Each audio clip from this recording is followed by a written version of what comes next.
One thing that every beginner wants to know.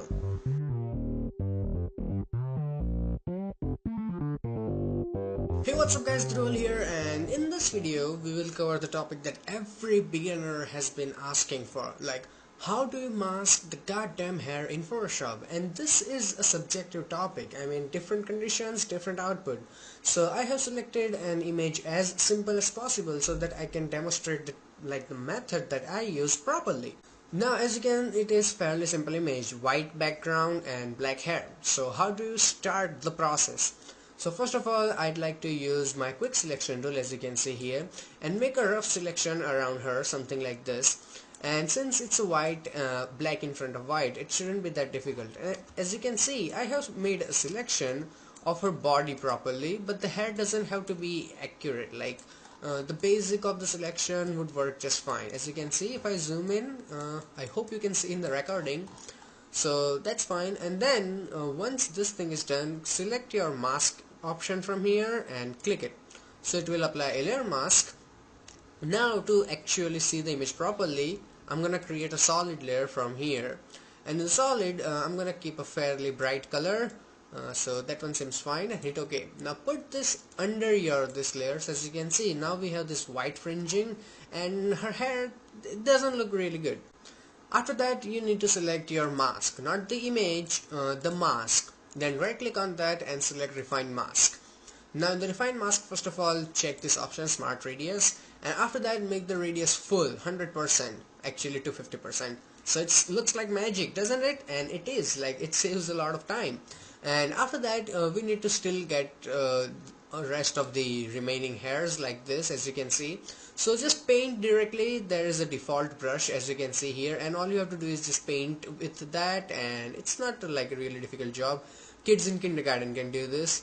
It's just tedious process and a bit risky sometimes because it can also create a lot of fringe, but I will show you a way how to get rid of this really white thingy, as you can see here, which really doesn't look good.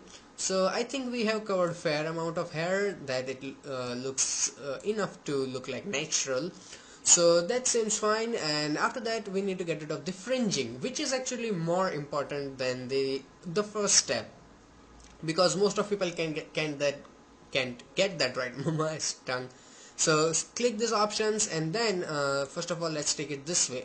And give it some time. Nah, it doesn't do anything, so take it right way, and as you can see, it got rid of that, and it looks like magic, and it is, because I really love this option. So make sure it also looks a bit natural. Like this one, it literally looks like black painting, so I'm gonna keep it a bit this way, and then let's paint a little bit here, and we are good to go. And here, there, and you can now get the idea. Like if there is any smudge or something like that, just hit OK. I mean, just paint it. And now you have to hit OK, and you can explore this further options, but I think this one looks better this way. Hit OK. Now one bitter reality, and if you don't have this kind of different layer after hitting OK, here's the trick. Right click, refine mask. Whenever you hit OK, make sure there is a layer mask option selected, and then hit OK. So it will look something like this. Not a big deal.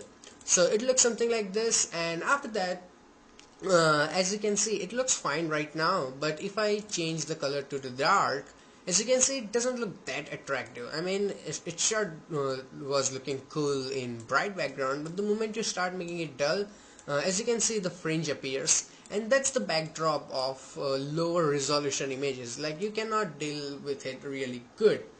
So as you can see, now I can use any color I want, and if you think that the mask is not enough, hit OK.